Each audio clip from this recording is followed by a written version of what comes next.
Welcome to Daily Wisdom, Walking the Path with the Buddha, a podcast shared by David Roylance. This podcast is dedicated to guiding you to completely eliminate the discontent mind and the suffering it causes by attaining enlightenment. Learn and practice the teachings of Gotama Buddha that will guide you to fully attain a peaceful, calm, serene, and content mind with joy. To support this podcast, visit patreon.com/support Buddha or visit buddhadailywisdom.com, where you will discover a full range of courses, retreats, and online learning resources to assist you on the path to enlightenment. Now, here's our teacher to share more.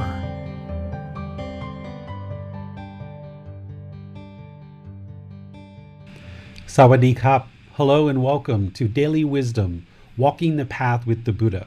Today we're going to be discussing cultivating healthy mental states. This is chapter 13 in the book Developing a Life Practice, The Path That Leads to Nibbana. Up until this point in our group learning program, we've been discussing a lot of various teachings related to aspects of the mind that we need to eliminate in order to attain enlightenment, this peaceful, calm, serene, and content mind with joy. We've talked a little bit about a quality here or a quality there that we need to cultivate in the mind. But today, what we're going to be focusing on are those qualities of mind that we need to cultivate into the mind.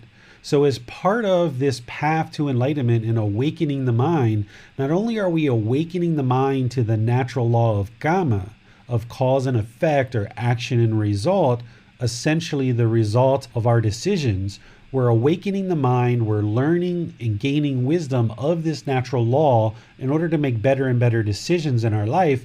We're also eliminating certain unwholesome qualities from the mind. And we've talked about that as craving, anger, and ignorance, or greed, hatred, and delusion. And then we also talked about the 10 fetters, these individual taints or pollution of the mind that keeps the mind in the unenlightened state. And we've been talking about eliminating those from the mind as we've gone through this program. Well, today what we're going to be doing is talking about 4 mental qualities that we refer to as the Brahma-viharas. And then we're going to be talking about a 5th quality as well that isn't one of the Brahma-viharas, but is something that needs to be cultivated in the mind on this path to enlightenment. So I would like to welcome all of you to today's class session, whether you're tuning in on Facebook, YouTube, or any of the other platforms that we're live streaming to. And if you're in our Zoom virtual classroom, I'd like to welcome you as well. Everybody can ask questions if you're in the Facebook, YouTube, or in our Zoom classroom by just typing in the comment section, and you can ask questions. Our moderator, Max, will ensure that your question gets asked during the class. And for those of you in the Zoom virtual classroom, you can electronically raise your hand and we will call on you and make sure that you get a chance to either ask your question or any follow-up questions as we go. So thank you for joining. I'm really glad that you've chosen to learn and practice the teachings of Gotama Buddha on this path to enlightenment, where you can train the mind to be peaceful, calm, serene, and content with joy permanently, where you will no longer experience a discontent mind, where the mind is sad or angry or frustrated or irritated or bored or lonely or have guilt or shame or fear, or any of these discontent feelings can be eliminated 100% from the mind as you learn and practice these teachings. So let's discuss the qualities of mind that need to be cultivated or brought into the mind in order for you to practice and then move the mind closer and closer to this enlightened mental state. The first Brahma-vihara that I would like to share with you is called loving kindness. We've been talking about this in our program as it relates to the elimination of anger, hatred, or ill will. And we've even been doing loving kindness meditation as part of our practices on Wednesday. When we do our Wednesday sessions of either breathing mindfulness meditation, loving kindness meditation, or chanting, we've been doing loving kindness meditation because Practicing loving kindness meditation cultivates this quality of mind so that you can then practice it in daily life. And therefore, you eradicate one of the big problems in the mind, which is hatred, anger, and ill will. And there's lesser versions of this as well, which kind of arise as kind of like irritation, annoyance, or dislike. So we refer to the poison in this more kind of dominant, stronger version, which is hatred, anger, and ill will, which is part of the 3 poisons, which is also part of the 10 fetters. And one would not be able to attain enlightenment until they fully eradicate this from the mind. So the way that we eradicate this hatred or anger or ill will, where we push people away, we get irritated, annoyed, and we don't like what's going on around us, and we kind of become hostile with our speech and our actions, the way that we eradicate that is with loving kindness. Loving kindness is active goodwill. It's the opposite of hatred, anger, and ill will. And it's important that we have non-judgment as part of that, because we would need to practice active goodwill towards all beings, not just the people that agree with us, not just the people that we like or people that get along with us. It needs to be all beings. Even people right now who maybe you're harboring a bit of dislike for, or you get annoyed or irritated, that's not because of them. It's not because of their speech or their actions. It's because your mind has this hatred or anger, ill will towards what's going on. And of course, there's craving, desire, attachment there that's causing these discontent feelings as well. So it needs to be eradicated so that you can be peaceful and calm, serene and content with joy, no matter what's going on around you. And that's a gradual process of training the mind in meditation to cultivate this loving kindness, but then to also practice it in daily life and practicing it with individual people. So if you feel in daily life that there's somebody that you're interacting with, that you feel that there's a bit of a wall, or you feel that kind of hostility or irritation, annoyance, or dislike starting to arise, you need to recognize it for what it is, which is coming from you. Remember, all of these teachings in this path to enlightenment starts with right view, which is accepting responsibility for your own feelings, your emotions, understanding that you cause your own discontentedness, therefore you can eliminate it.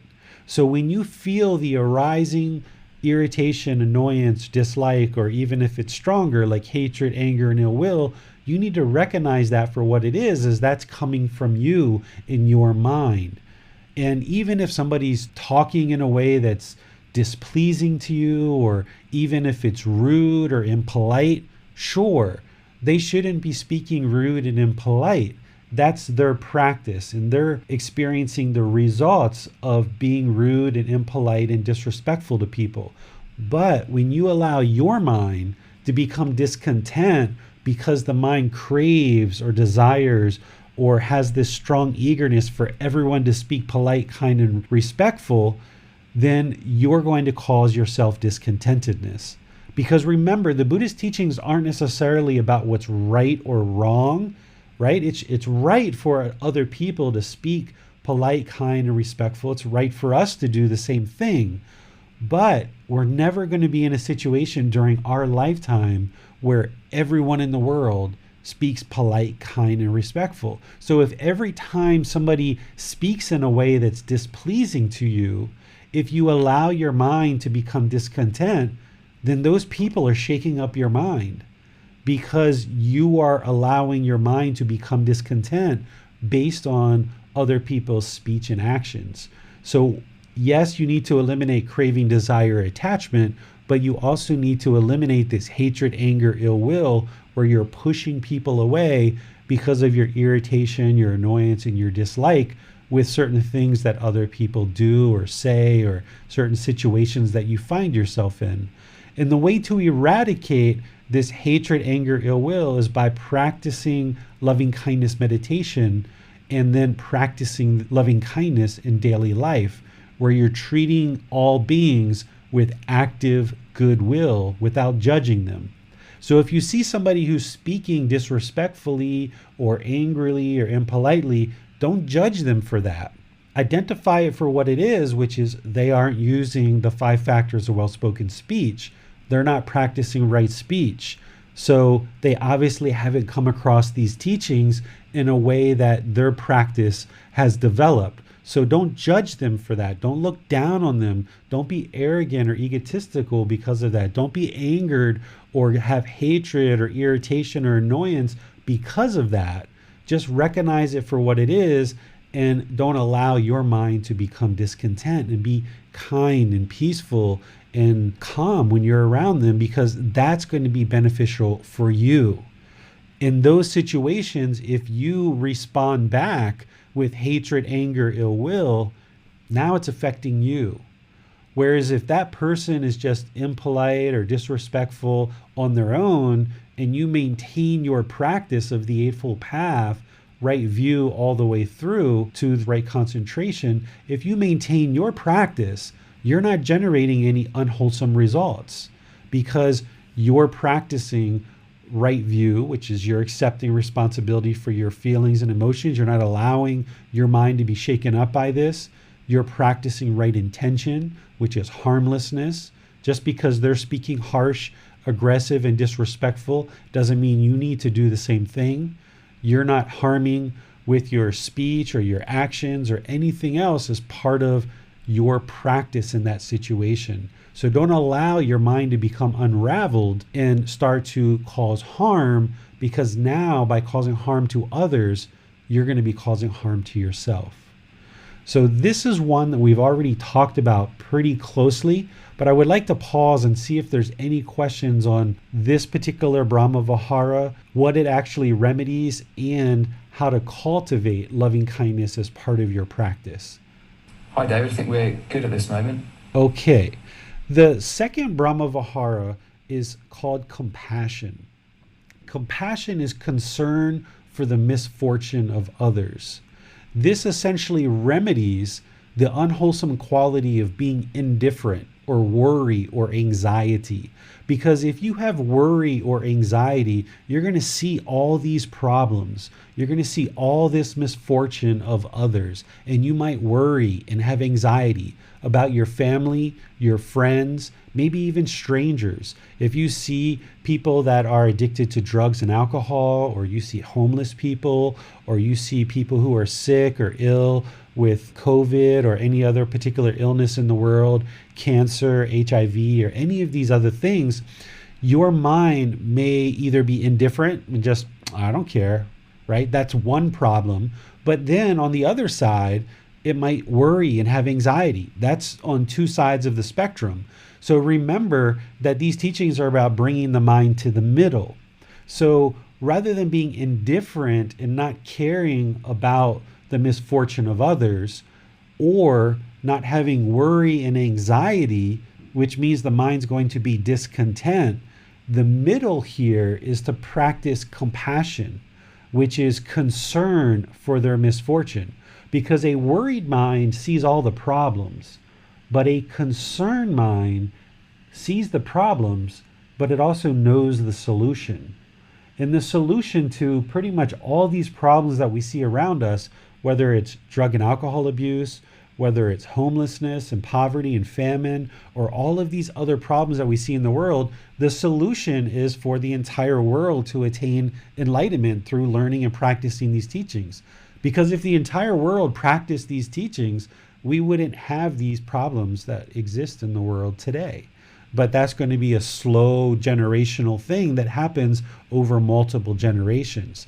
So rather than worry and have anxiety about all these problems in the world, or rather than being indifferent and just thinking like, whatever, it doesn't bother me, it doesn't affect me, whatever, you need to bring the mind to the middle where there's concern for the misfortune of others.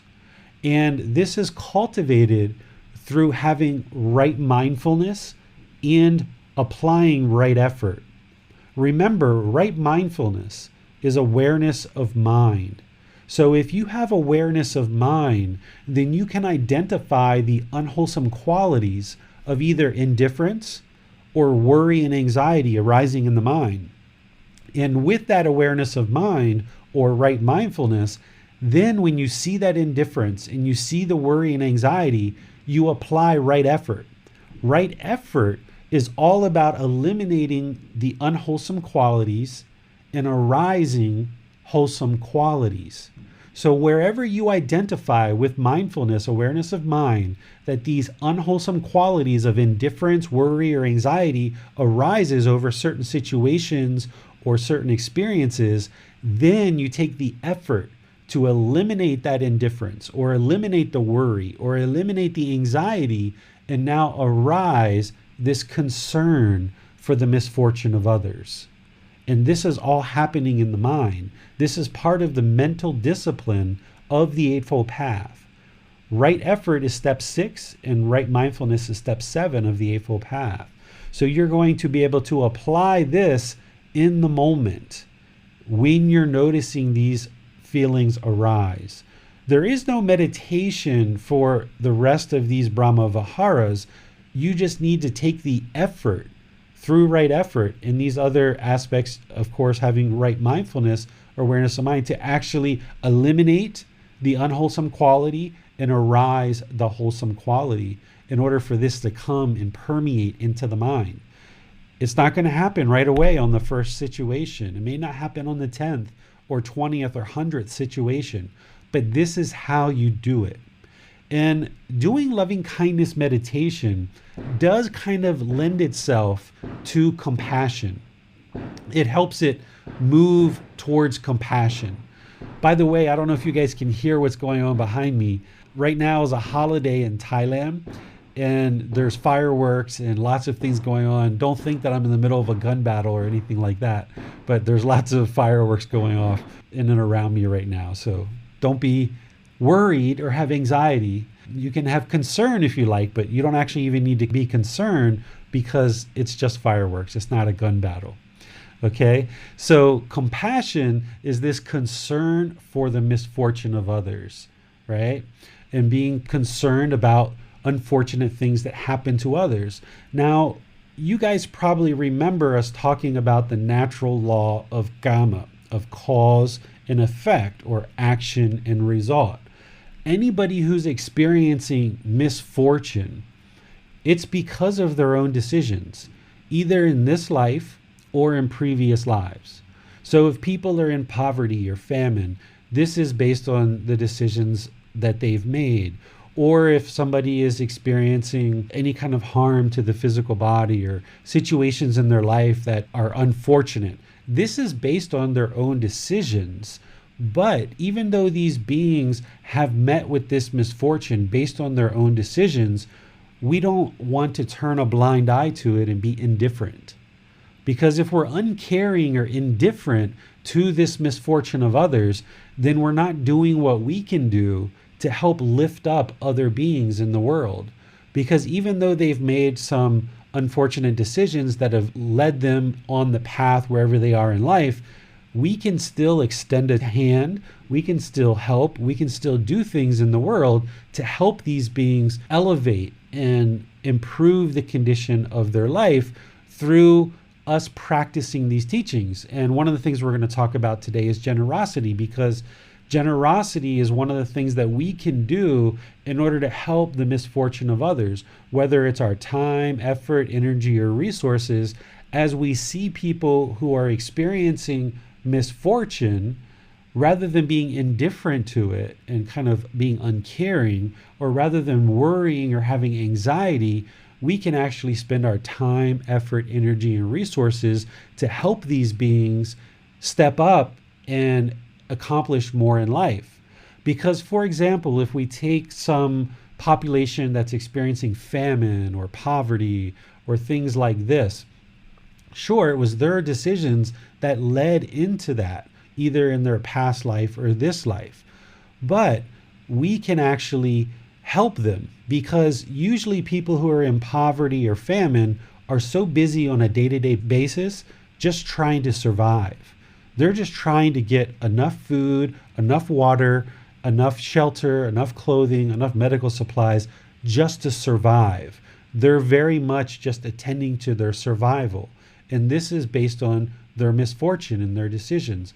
But rather than being indifferent about that and not caring, or rather than worrying or having anxiety over these beings in the world that are suffering and having concerns and having misfortune, we can practice this loving kindness or active goodwill towards other beings, and we can have this concern for misfortune, and we can spend our time, our effort, our energy, and our resources to help them. And there's all different kinds of ways of doing this. If any of you guys are friends with Bill and his Facebook, you see some of the pictures of him recently helping here in Thailand in some children's eye clinics, where he's donating his time and effort to facilitate eye tests, to help them to experience better sight through testing their eyes. And I'm sure you guys are involved in certain things like this too. So if you guys look in your community of people who need help, or even outside of your community that need help, you can reach out and extend a hand to practice loving kindness, which is active goodwill, but also bring this mind to the middle where you have concern for the misfortune of others, where you're not just in a non-caring situation, but you're also not worrying with anxiety either. And you've always got to find that middle, because you've got to spend time, effort, energy, and resources to sustain your life and to help the people around you as well. So you have to find where that middle is, and it's usually kind of fluctuating any particular time. During a certain period of months, you may be able to spend a lot of time helping others.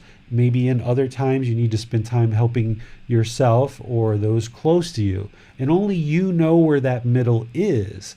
And that's why in this practice, there is no judgment. There's nobody saying that, okay, you should spend 10 hours a week helping other people. That's kind of like an arbitrary thing. There's nothing in this practice that kind of forces you or put expectations on you of what you should or shouldn't do at any given time. But in general, you should be cultivating this concern for others' misfortune and looking for ways to help if you can, when you can. And you may not be able to do that right now. Right now, maybe all you can do is spend time helping yourself to ensure you have food, water, shelter, clothing, and medical supplies. And that might be where you're at right now. And that's fine, because that's showing concern for your misfortune and maybe your life partner and your children or people that are somewhat close to you. But then as you develop more and more ability to help yourself, and that becomes more and more fluid, then you might choose at some point, if you like, to look in other places where you might be able to help as well. But that's completely your decision if or when you ever decide to do that kind of thing. But that's what we mean by practicing. When we talk about learning and practicing the teachings, it requires you to learn intellectually, like you're doing in this class, through the book, through the podcast, through everything else that I provide you in terms of resources. But then you need to go out into the community and practice. You need to apply these teachings with your family, your friends, your colleagues, your coworkers, people in your community, people outside your community. That's what it means to practice the teachings. Okay, so let me pause here and see if you guys have any questions on compassion. So I'd like to clarify something you said there, David, about misfortune. So my understanding is that while sometimes when we hear the word fortune, we think about luck, you're being lucky or unlucky. But of course, it seems that luck is not a factor here. Everything we experience is the results of our own decisions. So is that correct? And a follow-up question would be, given that, we can still show compassion by helping others, by providing the conditions for them to essentially help themselves and make good, wholesome decisions that benefit themselves. Is that correct? Yes, that's correct. Everything that we experience, everything that's part of our life right now, if we have polite people that treat us well, treat us respectful, treat us kind around us, that's based on our decisions. If we have people that treat us with disrespect, disregard, impolite around us, that's because of our decisions. If we are in situations where we're being physically abused, we're choosing to stay in that situation.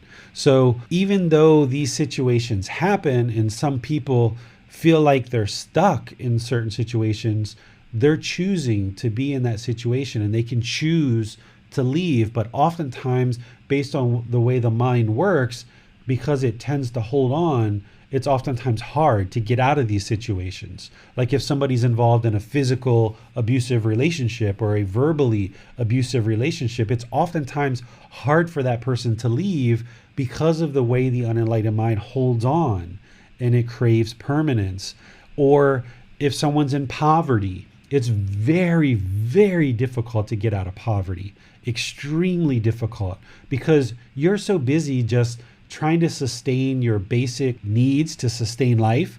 You don't even have time to focus on learning some new skills or learning some new way of getting a new job, or even getting a job at all. In some cases, you're just so busy attending to your basic needs. And sometimes famine and disease can inhibit a group of people into poverty so much, so deeply, that their physical body is unwell, that they aren't even able to go to anywhere to learn and cultivate new skills to get a new job.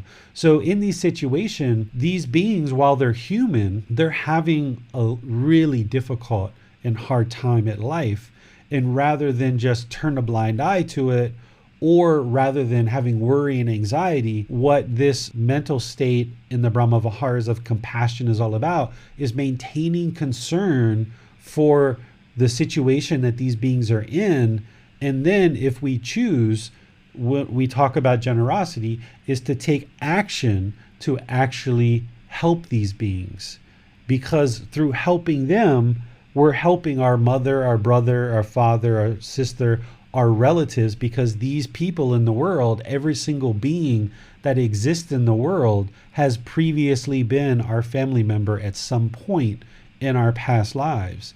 So we should look for ways where we can to help others and help to elevate humanity through helping one person at a time, or 3 people, or a group of people, however many we'd like, and that will improve the condition for them.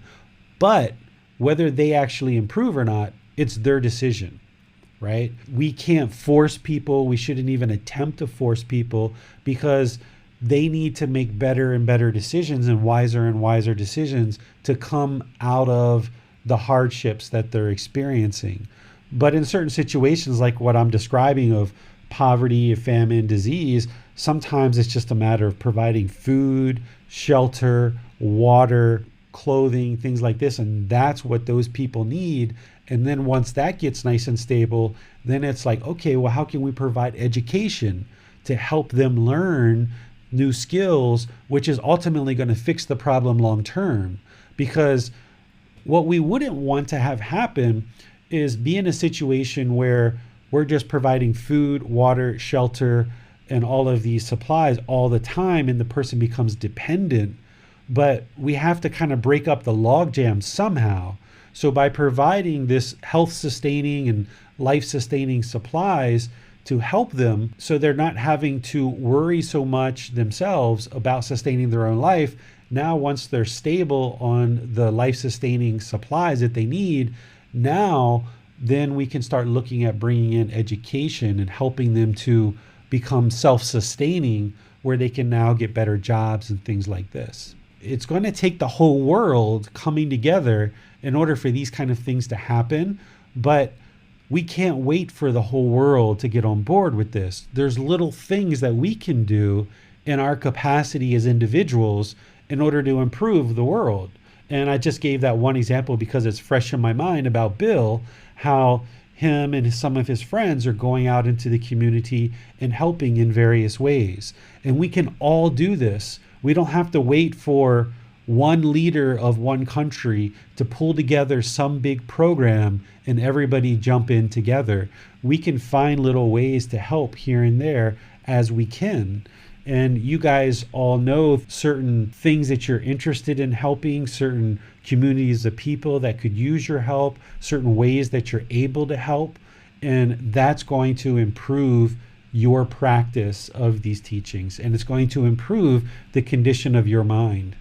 Yes, I certainly see how those who have the means helping others to benefit their own lives and practice is just going to help everybody. I think where this isn't so intuitive for everybody is, say, what about those that are just born into poverty? And it seems like almost from day zero, they have no option to get themselves out unless someone else comes in and provides them with that opportunity. So I think for a lot of adults, we can maybe see right view in action. We can see how a typical adult in a developed world is generally bearing the results of the decisions they've made in this land of opportunity. But then we look at developing worlds and the most poverty-stricken families within those. What can you suggest to help those perhaps new on this path to see how this also applies in those situations? Yeah, so where we're born, in terms of where we're born physically in the world and what parents we're born to and what conditions we're born into, it's all based on our decisions in our previous lives. So any child that's born into poverty, for example, or famine, or even if someone's born with physical disabilities and things like this is all based on our previous decisions and previous lives that we're born into, the situations that we're born into. So all of you that are listening to this right now, whether it's on Facebook, YouTube, our podcast, or in our online classes right now, we are all in a situation in this world where we have the life-sustaining supplies that we need. We have food, water, clothing, shelter, medical supplies. We have access to the internet. We have computers and electronic devices. And yes, this is all based on our decisions that we made in our previous lives as well as this life as well. But there's plenty of beings in the world that don't have these things that we might consider basic. A phone or a computer. For a lot of people in the world, these are like so far out of their reach that they would never even be able to acquire a laptop computer or a mobile phone to even get a chance to even see some kind of teachings about the Buddha or any other kind of education that would improve their life. They don't have the opportunity to learn and gain skills and things like this because they're just busy day to day. You know, they might be eating a bowl of rice once every week or once every 2 weeks or something like this. Very, very poverty stricken. There's a statistic that I've seen that says 9.5 million people in the world die of hunger every year. 9.5 million people die of hunger. You know, let that set in for a while, because I think we're up to somewhere around 1 million people that have died in COVID right now. In the world's just kind of, up in arms about that. And yeah, we need to fix that. That's a problem in the world and people are working on that. But every single year, there's 9.5 million people that die of hunger that shouldn't have to die of hunger. This planet can support these people if we all found ways to help. And it's not going to be David doing all the work, or Max or Bill or James or Judith or Javier or anyone else, any of us doing one particular thing. It's all of the world working together to find ways. And it's not going to be one person comes up with a plan that addresses all the world's problems. It's got to be individuals working in their own capacity based on their own interests and their own observations of where they can help. But these people who don't have access to the things that you and I have access to, we need to show concern for them, even though their life is as a result of their own decisions. If we're going to cultivate this loving kindness and compassion for all beings without judgment, not judging these people for the decisions that they've made, but having this active goodwill towards all beings and having this concern for their misfortune and helping to lift beings up in the world is only going to benefit all of us. It's going to benefit everyone by doing that. We don't accomplish anything by a select few people holding wealth and letting a large majority of people die of hunger. That doesn't help the world. That just precipitates the problem of this craving, anger, and ignorance continuing in the world. And what we need to do as part of our community and learning these teachings and being practitioners who are on the path to enlightenment is be an example for the world of what can be, of the way that we can be loving and kind and compassionate human beings, and not just talk about it in a class like this, but actually practice it in day-to-day life so people can see that the role model of what these teachings look like being practiced in daily life. Thank you for that, David. We do have a couple more questions, but I think they might be better positions at the end of the class. Okay, so let's go to the next two Brahma-viharas then.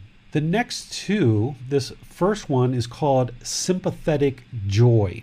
Sympathetic joy is the feeling of joy for others' success, even if you didn't contribute to it. This essentially remedies the unwholesome quality of jealousy. If you find yourself jealous of someone else's success, or when someone else is doing good, or you see somebody have a nice car, nice clothes, nice job, nice house, nice boyfriend, girlfriend, nice children, or anything that you look at and you feel jealous about, this is because you don't have sympathetic joy. And you need to cultivate this in the mind to eliminate jealousy, because jealousy is discontentedness. As long as the mind is experiencing jealousy, the mind's not going to be enlightened, because it's longing and craving for something that other people have, and you're feeling jealous that they actually have something that you don't have, or they've accomplished something that you haven't accomplished or you wish you could accomplish.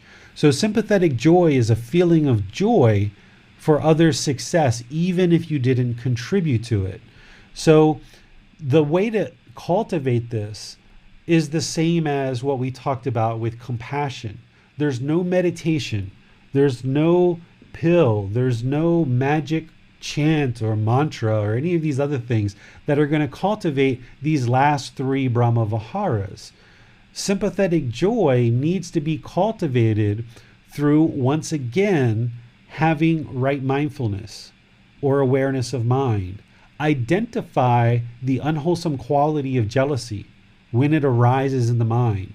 When you see that jealousy arise, even if it's just completely small and minute, when you have awareness of mind and you're being honest with yourself that you are experiencing jealousy in any given situation, then you need to apply right effort to eliminate that unwholesome quality of jealousy, and then arise this sympathetic joy, which is the feeling of joy for others' success, even if you didn't contribute to it.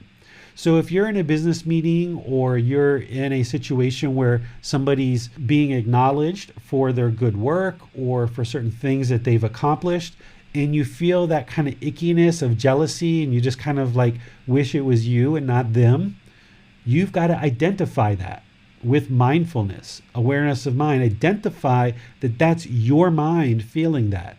That person hasn't done anything wrong. They've done something that they're being acknowledged by their peers or people in the community for something that they've done. That doesn't mean what you're doing is any better or any less. It just means that they happen to be the ones who are being acknowledged at this particular time. So rather than be discontent with jealousy and sit there and be kind of envious of what's transpiring, you've got to recognize your jealousy with mindfulness and then cultivate this feeling of joy when someone else is successful, even if you didn't contribute to it. So wish them well. Congratulations. Great. I'm really glad to see that this person is doing something great and wonderful, either at work or in our community, or they got a nice car or a nice job. Wonderful. I'm so pleased for you, right? This is how you have to break through that wall, but you've got to identify that the jealousy and envy is coming from you. If you don't have a right view and you say, oh, look at Barbara, she thinks she's so great, she's getting her 10-year award at work, I've been here 9.5 years. Why didn't I get my award today? I'm close enough. I should be getting my award too, right? You've got to identify that Barbara didn't do anything wrong. She's just getting acknowledged for her good effort and her tenure at work. So eliminate your jealousy by being pleased for Barbara's success and that she's contributed 10 years of her life to this company and has benefited people in this company, both the coworkers and the customers. So you've got to identify where this jealousy is coming from. It's not from the other person.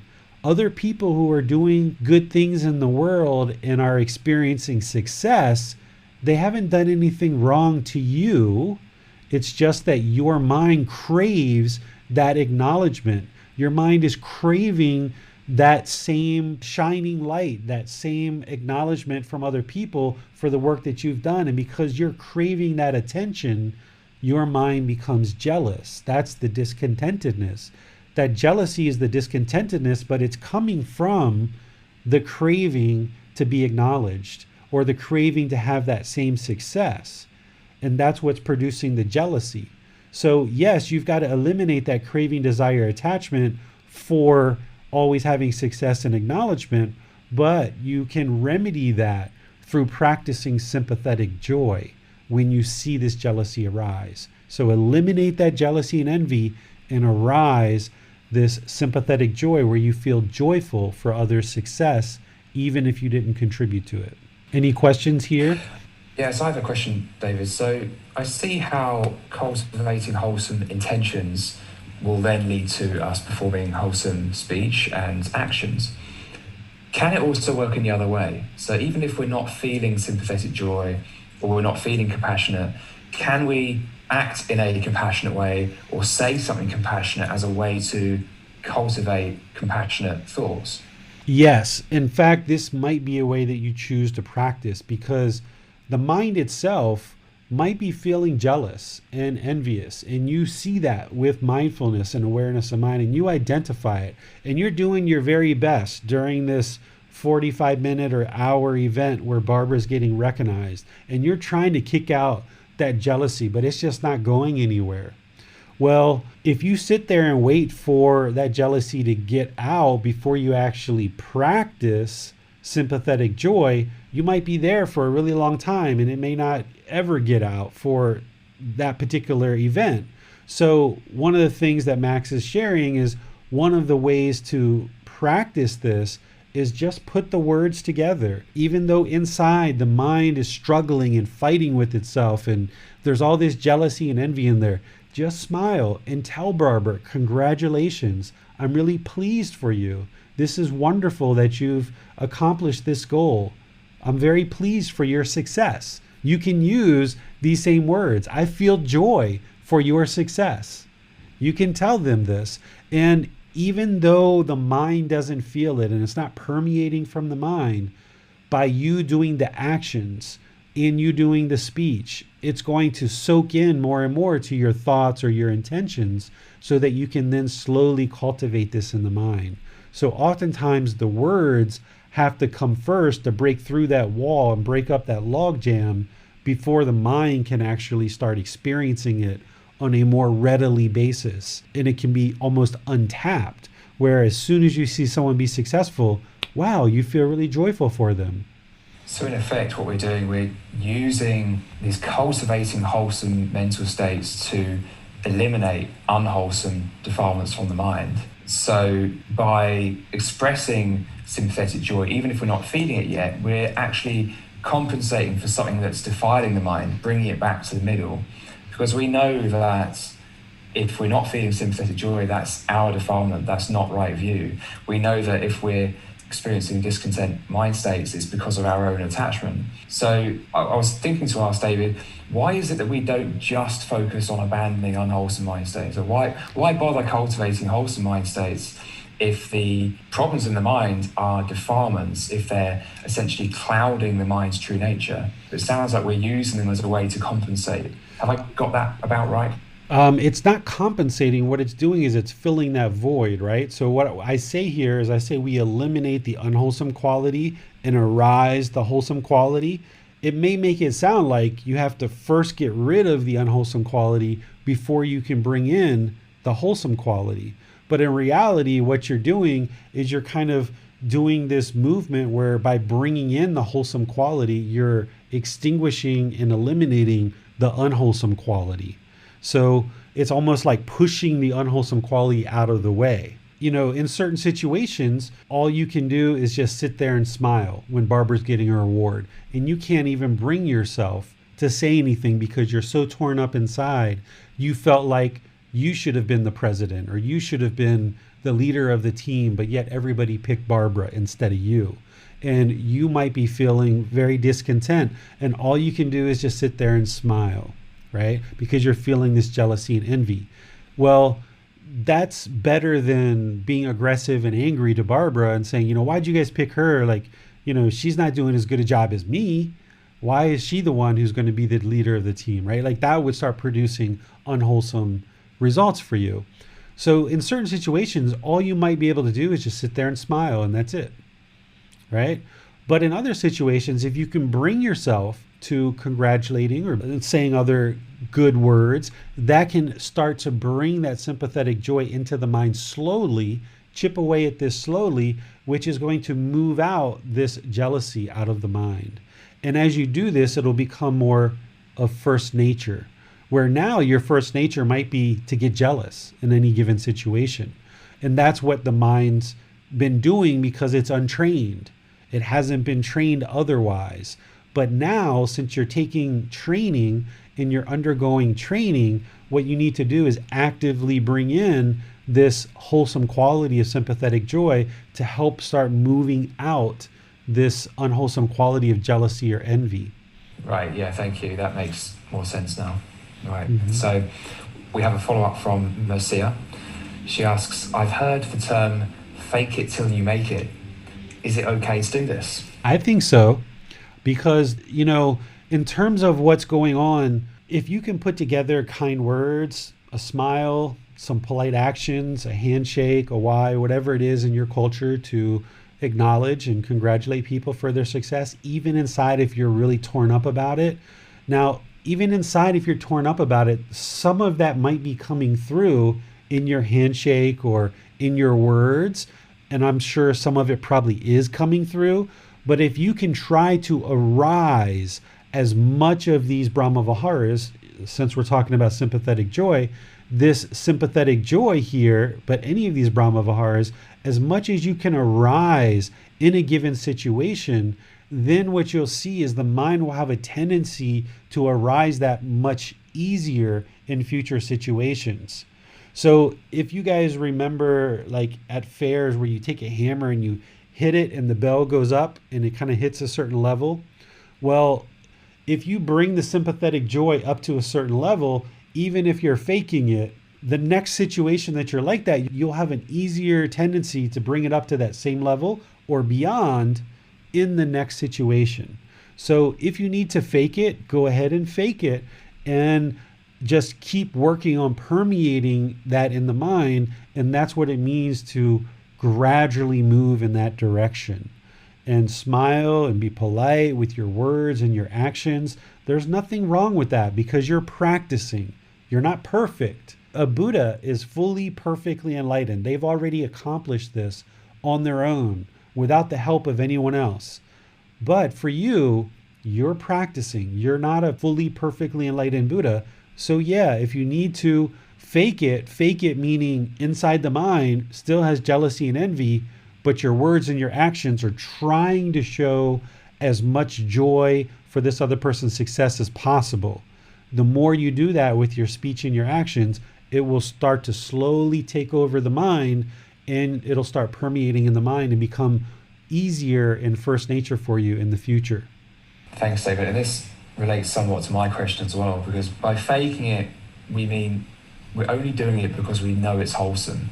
Right. We're not doing it for any expectation or to produce any kind of result or to get what we want. Yes. We're doing it because we know it's in line with true reality. In other words, it's wholesome and the discontent states we're feeling are not, and they're based on our own attachment. So by performing in such a way that we're speaking and behaving with these wholesome qualities, we're pushing out the unwholesome qualities of mind. Right, because this unenlightened mind is kind of stuck in the darkness, right? And that's what we mean by the mind is sleeping, or, it's unenlightened. It's stuck in the darkness and it's kind of mired in the mud. And what you're doing is you're kind of lifting up the mind with these teachings, and you're trying to kind of move it in the direction of enlightenment. You're trying to get it closer and closer to enlightenment through your practice of learning and practicing the teachings. And this is why when the Buddha spoke, oftentimes he would say, a wise person would do this, or a wise person does this. He was always explaining what is an enlightened being doing. And what an enlightened being is going to do is have loving kindness, compassion, sympathetic, joy, and equanimity. And here's where that looks like, and here's what it looks like in practice, but your mind's not there yet. So you're trying to move it and propel it in that direction. And as you say, Max, you don't want to do it for malicious reasons. You don't want to do it to try to acquire what you want. You're not trying to do it kind of backhandedly. So in terms of faking it, you're essentially just trying to move the mind in that direction. And the closer and closer you move it in the direction of enlightenment, it'll have more and more of a tendency to practice in that way and be conducting itself in that way. Okay, we have no more questions at the moment. Okay, so let's talk about equanimity. Equanimity is a really interesting one and is somewhat different than the ones we've been talking about so far. Equanimity has kind of two components to it. One is this mental calmness, composure, evenness of temper, especially in a difficult situation. So this is any given situation, the mind is just going to be calm, peaceful, right? When I talk about enlightenment, I talk about peaceful, calm, serene, and content with joy, right? So this is the equanimity, that mental calmness, the composure, the evenness of temper, especially in a difficult situation. So if you get a phone call from the school that something's gone on with your children and something wrong has happened or something bad's happened, maintaining your mental calmness and your composure, your evenness of temper, because getting your mind all shaken up about any particular situation isn't going to help the situation, right?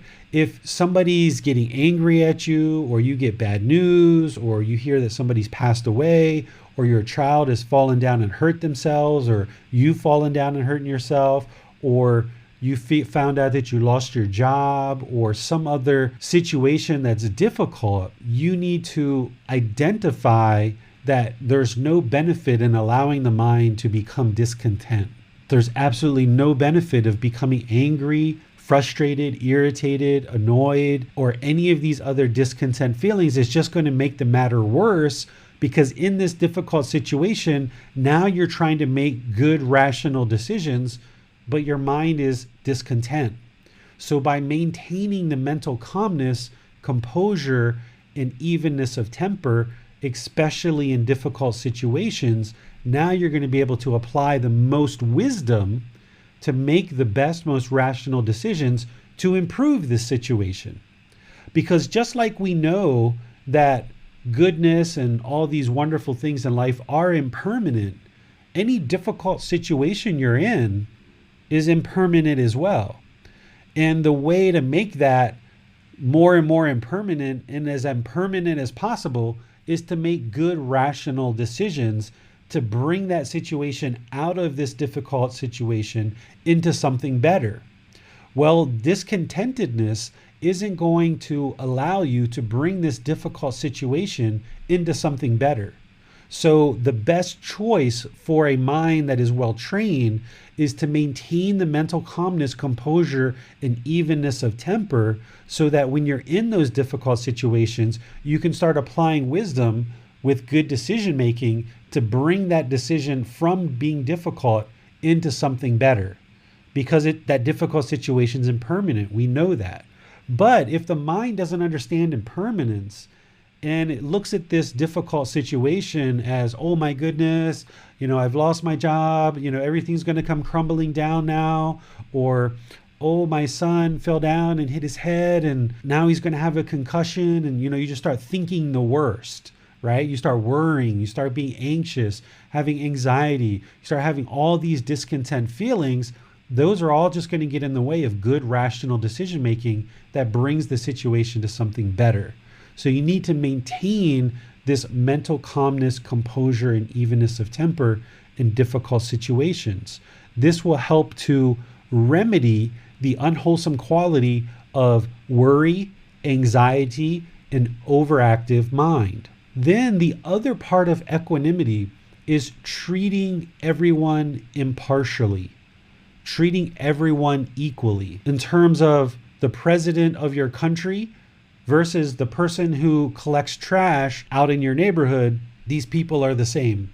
Treat them equally, impartially, right? Don't put yourself above others and below others. Because if you put yourself above and below others, your mind is going to be discontent. Because if you put yourself above people and you look down on them with arrogance, this is going to create difficulty and struggles in your relationships.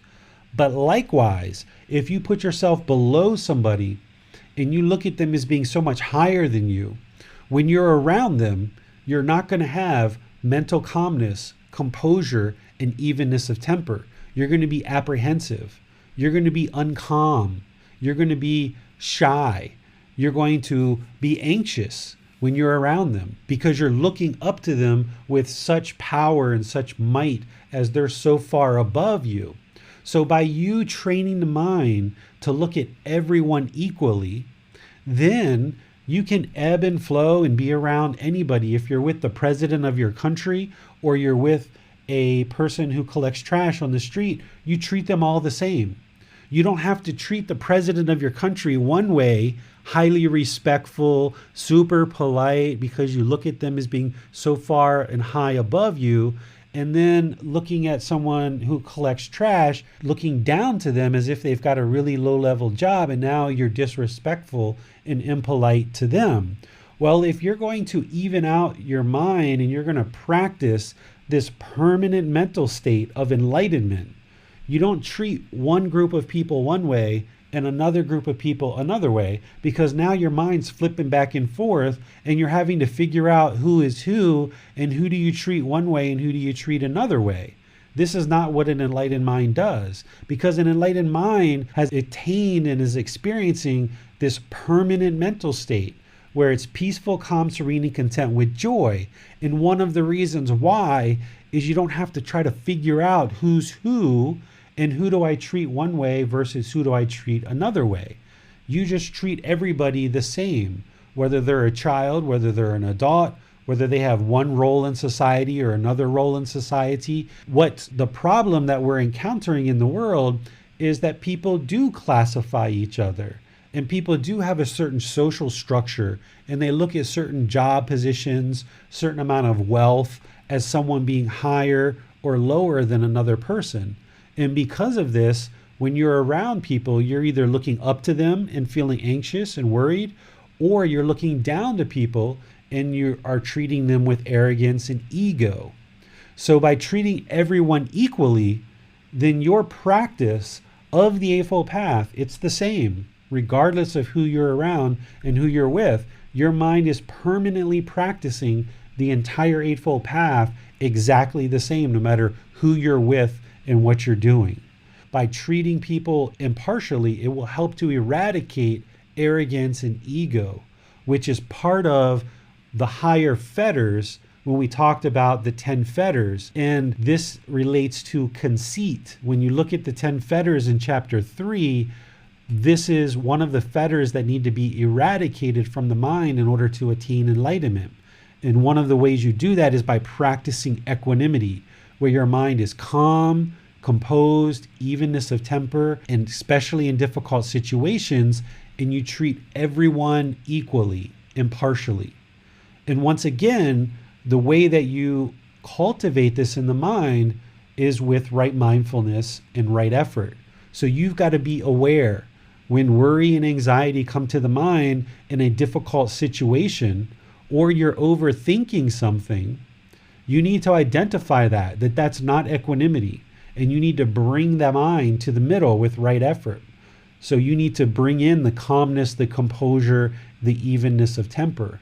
Or if you notice that you're putting yourself above people with arrogance and ego, or you're putting yourself below people, looking up to people, then you need to recognize that for what it is, which is you not treating people impartially, and you need to apply effort to eradicate these unwholesome qualities and arise the wholesome quality of equanimity.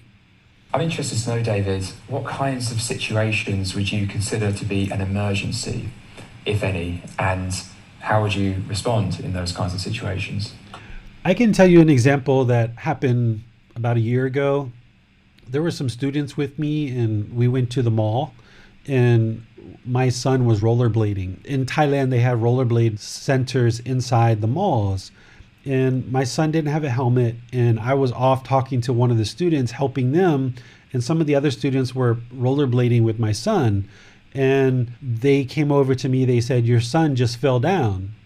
And I said, "Oh, okay." And I just kind of talked a little bit more. They said, "I think you should come right now because he hit the ground pretty hard and he hasn't gotten up and he's been down for a while." And I said, "Oh, okay." And then I got up and I walked over there calmly. And I saw him on the ground. I said, "Bailan, what are you doing? Did you fall?" And he said, "Yeah, Daddy, I can't get up. My head really, really hurts." And he just started smiling a little bit. And I said, "Okay, well, we started talking about it and stuff." And I said, "I think next time you should definitely wear your helmet. What do you think?" He said, "Yeah." So we started talking about it a little bit. And then as we went, the students were commenting. They were like, "Wow, if that would have happened to my child, I would have jumped up right away, ran over there. I would have been so upset and really worried about what was going on with them." And I just listened to it. I didn't even think about what I was doing. It just happened because once you cultivate these qualities in the mind, you don't really have to actively work to do it. It just happens naturally because it's first nature. And then we got in the car and we drove home, and I was taking them to their house here in Chiang Mai. And they said to me, "I really think you should be looking at your son because you didn't see him fall down, but he fell down awfully hard." And I said, "Okay, I'll take a look at it, make sure we keep an eye on him." Well, it wasn't more than a couple of minutes that we had dropped them off, and he started vomiting in the car. And he was vomiting all over the floorboards of the car, which I knew that that's a concussion if that happens. So rather than getting all upset and, oh my God, he's vomiting everywhere, and my son, the sky's falling kind of thing, I was just, "Oh, okay, he's vomiting." And I just turned the car around and just went right to the hospital, which was maybe 2 minutes away from where we were at that point. And then on the way, I made a quick call to my wife and let her know what was going on and said, "Hey, we're not going to be home. We're going to the hospital. He fell, hit his head. Looks like he might have a concussion." So then we calmly went into the hospital, took his blood pressure, did a CAT scan, all these things. So by maintaining your composure, then when we took him into the hospital, the nurses were composed, the doctors were composed. When you go into a hospital in Thailand, it's one of the most peaceful places, I think, in all of Thailand. I've been in emergency hospitals and other places where it's just like, oh my goodness, everybody's running back and forth, and there's just all kinds of activity going on, and everybody's running here, there, and everywhere. But here in Thailand, you don't see that. And of course, people are concerned. Of course, people want to take care of these medical problems that exist with people that have medical problems. But Thai people have learned that being anxious or worried or overactive mind isn't going to allow the mind to function with great wisdom to take care of the problem in that given situation. I observed another situation about 2 years ago where we walked across the main street in front of our village to go to a market. And this is a big 2 or 3 lane highway with lots of big trucks going back and forth. And we were coming back, the police had blocked off the street. There was 2 or 3 motorbikes, and there was 2 or 3 or 4 people littered all over the street, passed out, unconscious. And one person looked like they may have broken their neck or pretty close to it. Well, the police were just calmly keeping the traffic down. The bystanders were just around kind of observing what was going on. The ambulances were pulling in one by one. getting out and just calmly walking over. I mean, they weren't like lackadaisical about it, but they had a certain calmness and composure to them, that they weren't just bolting out of their ambulance, grabbing the bag and just running. Oh my God, what's going on? Throw them on this, do this, do this. They were just maintaining their composure. And what I observed is that because of that, it appeared that the patients were getting much better care, because the ambulance drivers who showed up were composed. They were able to think through what's the best way to help this person, and they were able to calmly treat the person. And then when people started to slowly regain consciousness, like one or two of them regained consciousness, they didn't have all this hectic stuff going on around them, that they were able to just slowly kind of come back and regain their consciousness and their own mental composure. So this equanimity will create experiences, not just in medical situations like I'm describing now, but let's just say you're in a meeting with your boss, and your boss is bringing up an issue that some coworker or some customer complained about your work. Well, rather than get all up in arms about it and angry and discontent, by maintaining your calmness, your composure, and your evenness of temper, you can ask some really poignant questions. You can get feedback. You can understand what the real problem is here. And maybe you did do something wrong and you need to address that. And by keeping a calm mind, your boss will see, wow, this person took this feedback really well. I feel comfortable that my employee had some problems. I was able to sit down with them, talk with them calmly. They were able to take in the feedback calmly, ask some questions, and I feel like that employee is going to do some work with that feedback and improve. And now your karma is such that your boss feels better and better about you, and that you're going to get the job done. Whereas if in that same situation you became unhinged and you started becoming aggressive or hostile or rejecting what was going on and kind of pushing it away, now you're creating a situation where your boss isn't going to feel comfortable that they can sit down and talk with you, and you may end up getting fired over something that you may have done by accident or something that you may not have even done. Just because you became unhinged, your boss is now seeing that you can't maintain your mental calmness and composure in that difficult situation. And if you can't even talk to your boss calmly, then how can they have confidence that you're going to deal with customer interactions in a good, wholesome way as well? So this is how this mental calmness and composure can help you, not just in medical emergencies, but also in just everyday life, when you're dealing with husbands, wives, children, dealing with bosses, any kind of relationships that you're in. This discontentedness that comes along as you're in difficult situations doesn't do anything to help you. And it does just the opposite. It actually hurts you. And that's why by eliminating it and getting this mind closer to a peaceful, calm, serene, and content mind with joy, you're going to have better results in your personal and professional relationships. Thanks, Dave. It's interesting that you should bring up equanimity with ambulance crews. I actually have an example which proves what happens in the opposite scenario, where they don't have equanimity. And about 5 or 6 weeks ago, I went to visit my mother for a week, and on the first morning waking up there, I get a phone call from my neighbour telling me that an ambulance crew has kicked down my door back here in Brighton whilst I'm away. And something was miscommunicated. They were at the wrong address. And unfortunately, there was someone that needed their help. But because somewhere in the chain, something hadn't been communicated properly, they ended up at my flat whilst I wasn't there.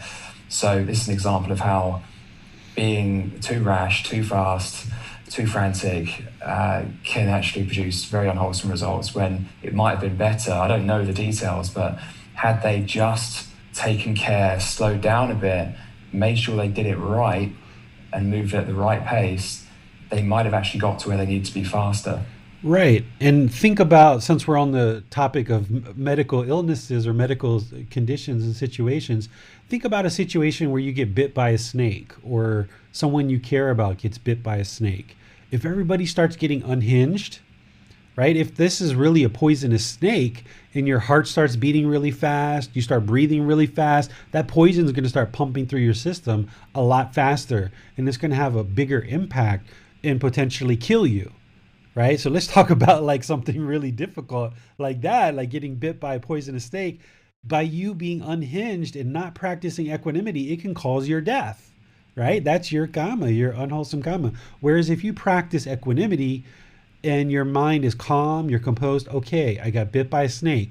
Let me make some good rational decisions here. Or my loved one got bit by a snake. Let me make some good rational decisions here to get this person the care they need. By becoming unhinged, it doesn't help anything whatsoever.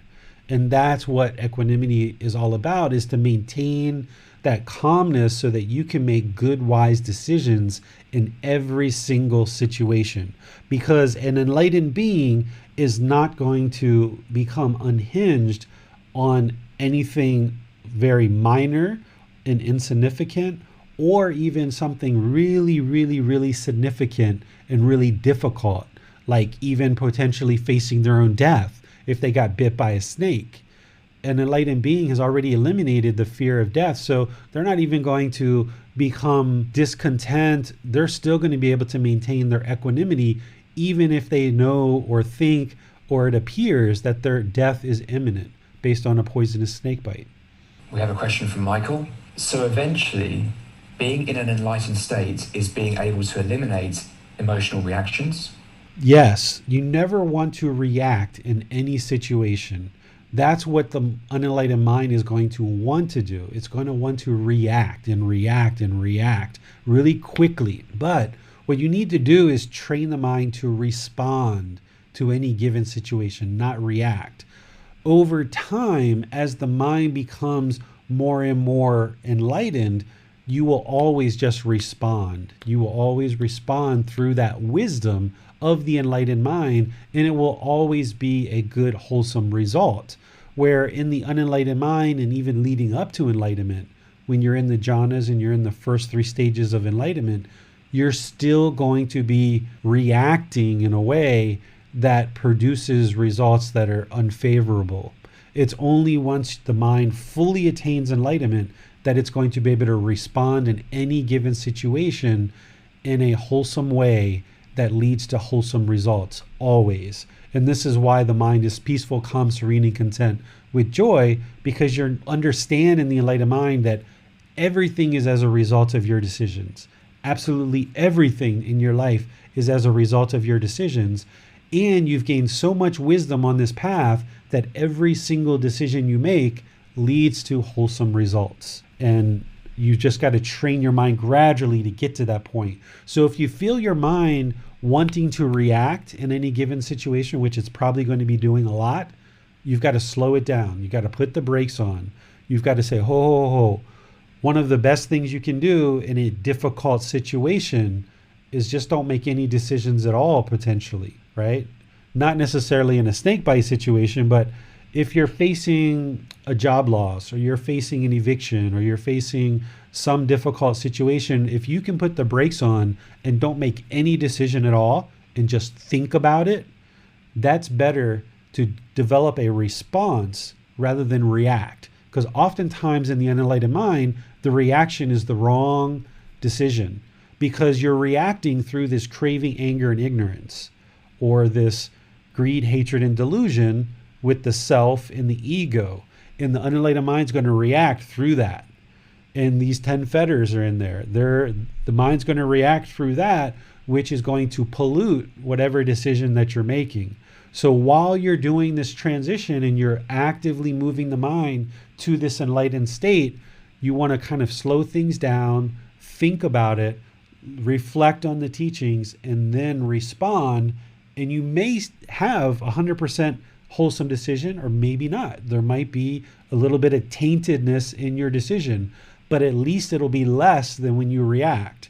And when you implement that decision, you can see what the results are, and then you can kind of tweak your decisions. And this is where the Buddha talked about thinking and pondering, or pondering and contemplating about your decisions. And this is what you need to do as you progress through this path, is you need to intellectually learn the teachings. You need to develop your practice with meditation and practicing all these teachings on the Eightfold Path. Then when certain situations arise, contemplate, reflect, ponder, think about how you might choose to make this decision, and then implement that decision and see how it works. And then read the feedback. Whatever comes back, that's the karma. That's the result of your decision. And when you're initially doing this, you might be making really slow decisions because you're trying to figure out how to work with these teachings and how to apply them in daily life. But as you gain the wisdom of seeing how these teachings work and what comes back keeps coming back wholesome, now it's going to become first nature, where these decisions will start to come a little bit more readily and a little bit easier. And you won't have to go through this thinking and pondering that you might be doing early in your practice. But you need to go through that period for several months or potentially years before you gain enough wisdom and see how these teachings work, that then the mind experiences more and more of enlightenment, where now it becomes first nature and you're making all your decisions through this wisdom of an enlightened mind, rather than the defilements or the taints, rather than craving, anger, and ignorance, the self and ego, rather than these 10 fetters that you're making decisions through now. You're going to be making your decisions through this wisdom of an enlightened mind, and it's always going to be producing wholesome results. We have a question from Manal. Teacher David, sometimes turning a trigger into amusement changes my reaction to something more gentler and light-hearted, but it doesn't always work.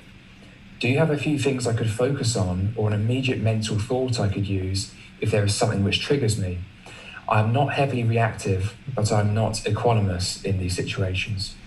It really depends on the situation, Manal.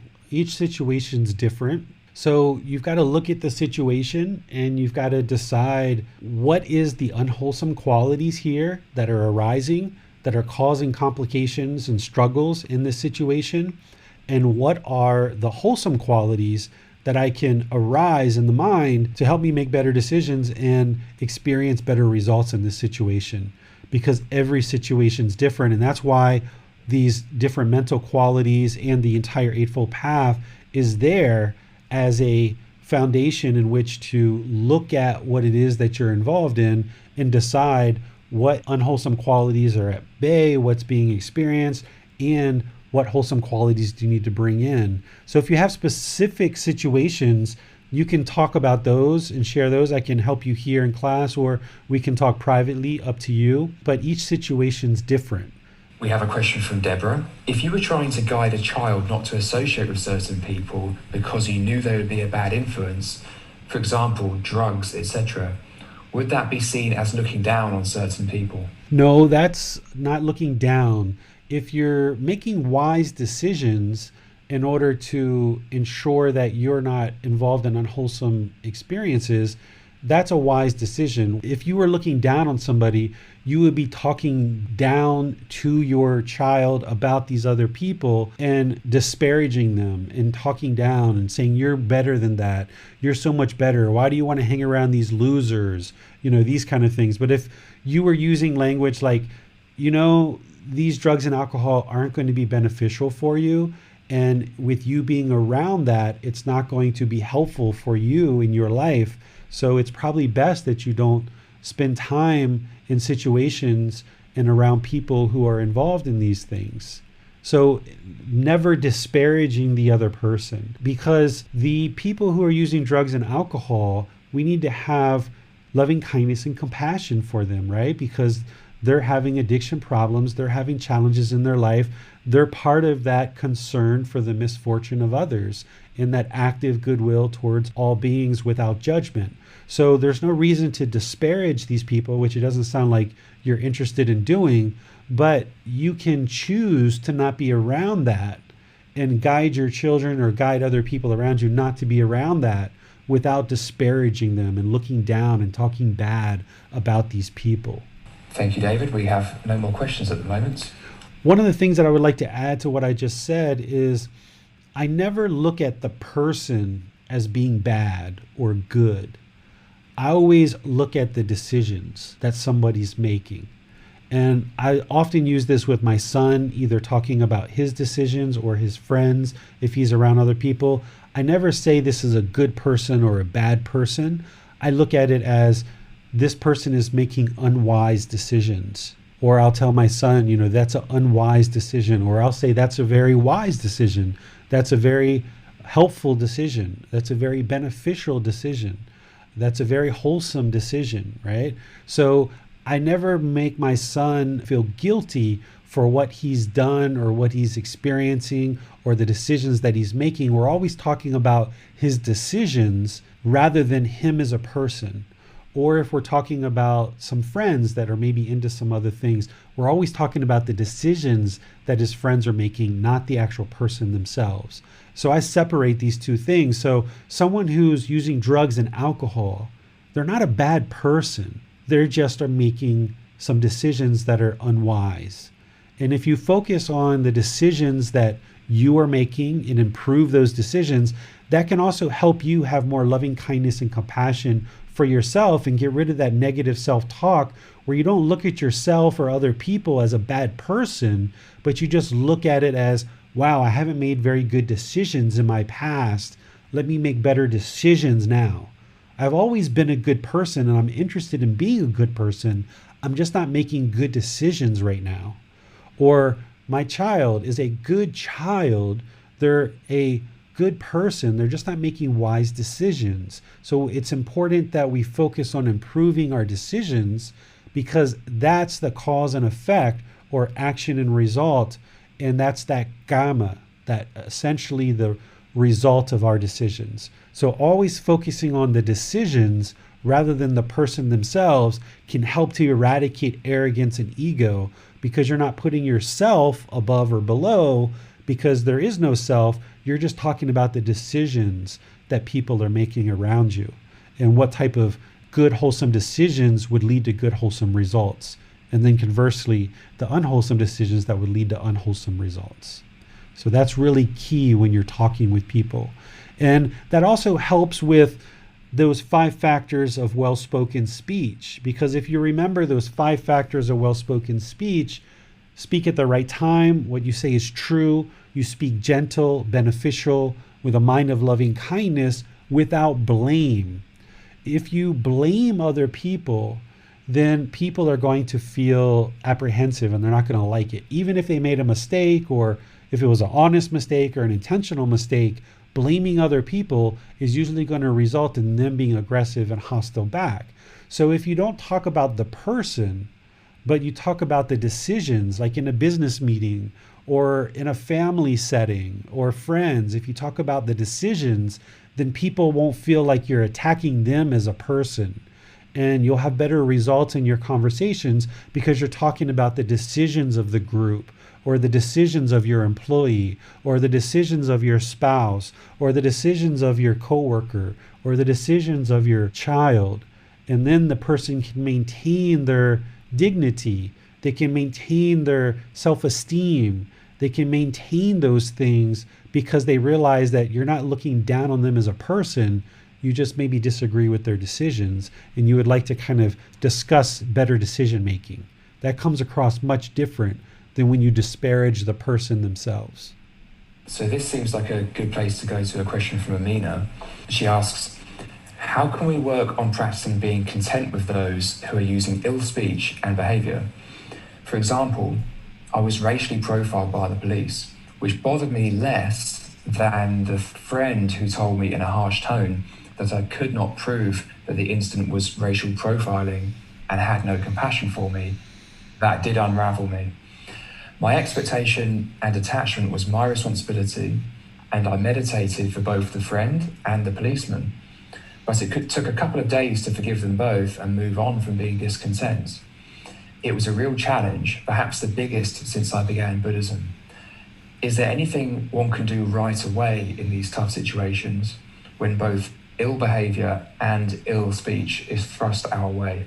Yeah, so with these teachings, because it's a gradual practice, Amina, there's nothing that we can quickly do that's going to necessarily instantly resolve the discontentedness or ill will that's in our mind. So it's unfortunate that that happened to you, but since it did, it arose some awareness in the mind that you're having craving, desire, attachment there. And like I was just saying, if I was you, I would look at it as the police officer or your friend's decisions, not them as a person. And getting rid of that self, feeling attacked or feeling like this other person's required to have compassion for you, right? This expectation that other people should do certain things, that's going to always hang up your mind because you're expecting the police to function in a certain way, but yet they have craving, anger, ignorance, the self, and the ego. So they're not going to be perfect. So they're operating through that craving, anger, ignorance, self, and ego. So having concern for their misfortune, like, oh, that's unfortunate. This person's, let's just say they're racist. That's unfortunate. They're racist. That's too bad. But that's not a reflection of you or who you are. Or if your friend doesn't have compassion for you and concern for what just happened, that tells you something about that person's mind. And rather than coming at it with anger or being discontent, look at it for what it is and just transform that into compassion where you have concern for their misfortune, because unfortunately they haven't come across these teachings and they're not practicing these loving kindness, compassion, sympathetic joy, and equanimity. And you're not going to be in a world where every single person is always going to be practicing these teachings. But by you practicing it, it will liberate your mind from expecting that these other people are going to conduct themselves in a certain way. It doesn't mean that we don't aspire for the world to do better, right? It would be nice if there was no such thing as any police officer that was racist. It would be wonderful if every single friend that we had was always compassionate. But these kind of things don't exist right now in the world. So you've got to get to the point where your mind is practicing these teachings and you let go of this expectation that everyone is going to treat you the way that you should be treated. And sure, is it right for police officers to not be racist? Sure. Would it be wonderful if your friend was compassionate? Absolutely. So remember, these teachings aren't about what's right or wrong necessarily, because if they racially profiled you, of course, you know they're wrong, but you allowing your mind to become discontent about it isn't helping you in that situation. So you've got to see it for what it is, which is their craving, anger, ignorance, the self, and their ego, and be unattached to their speech and their actions and maintain your peaceful, calm, serene, and content mind with joy. And I think you know this, but the meditations you're doing were to help you, right? It wasn't to help them. They have to choose to learn and practice these teachings. There's nothing in your meditation that was going to change them, but it definitely sounds like it improved your mind, which is what you're going for. That's the goal. Okay, we have no more questions at the moment. Okay, so these are the Brahma-viharas. There's 4 of them. Loving kindness, compassion, sympathetic joy, and equanimity. You need to be cultivating these all the time. And you need to get to the point where they're just first nature. They're just permeating in the mind. So be aware when these unwholesome qualities arise, and then know what the antidote or the remedy of the wholesome quality is, so that you can arise that through right effort. So if you're doing breathing mindfulness meditation to cultivate awareness of mind or right mindfulness, then you should be aware when these unwholesome qualities arise, and you can move in the wholesome quality. This is what it means to practice the teachings in the moment, having the mental discipline. And you probably aren't going to be able to do it right away, right? If you were able to do it right away, you would be closer to enlightenment. So if it takes you several hours or days for this to work for you, then that's what it takes. And then each time this happens, it gets shorter and shorter and shorter. But the idea is that you understand the skills that you need, you understand the Eightfold Path, you understand how to apply these things, and it's just a matter of practicing it more and more and more, so that the mind has more of a likelihood and your ability becomes better and better to control the mind, so that when you experience these unwholesome qualities, you can move in the wholesome quality with right effort. And it's going to take time. Okay? This is one of the reasons why Gotama Buddha always talked about, when you're walking, know that you're walking. When you're eating, know that you're eating. When you're talking, know that you're talking. When you're sitting, know that you're sitting. And he went on, he said, when you're urinating, know that you're urinating. When you're defecating, know that you're defecating. Essentially, one thing at a time. Always one thing at a time.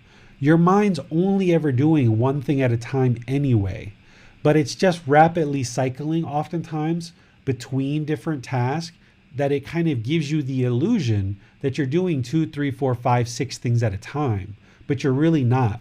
You're just encouraging the mind to cycle in rapid succession between one thing to the next, to the next, to the next. But if you're only doing one thing at a time, and you're staying concentrated and you're staying focused, then that develops singleness of mind, this awareness of mind where you can just be utterly aware of whatever is arising in the mind, either unwholesome or wholesome. You can be utterly aware of that through right mindfulness. And with that mindfulness, you can move out the unwholesome and bring in the wholesome. So this is why it's very important to always be doing just one thing at a time. And it may feel odd to you if you're used to multitasking and doing multiple things at a time. It's going to feel like your mind is slowing down and slowing down and slowing down. And it really is. You are slowing down the mind, because it's no longer going to be rapidly cycling from one thing to the next. And that's a really good thing. But by doing that, each thing that you do, you're going to be making good, wise decisions, because with awareness of mind, you're going to identify those unwholesome qualities and arise wholesome qualities by applying right effort. So these are the Brahma-viharas: loving kindness, compassion, sympathetic joy, and equanimity. There's one other mental quality that I mentioned in this chapter that's not part of the Brahma-viharas, but it's utterly important for you to learn and practice. Without this mental quality, you wouldn't be able to attain enlightenment. So it's important that we talk about that as part of this chapter. This quality of mind is called generosity. What generosity is showing a readiness and acting upon an interest to give more of something, such as time, effort, energy, and resources, than is strictly necessary. So rather than doing just good enough or slightly less than good enough, you always want to be practicing generosity, showing a readiness and acting upon a genuine interest to provide or give more than is strictly necessary. It doesn't mean you just need to pile it on and pile it on and pile it on. That's not what we're talking about here.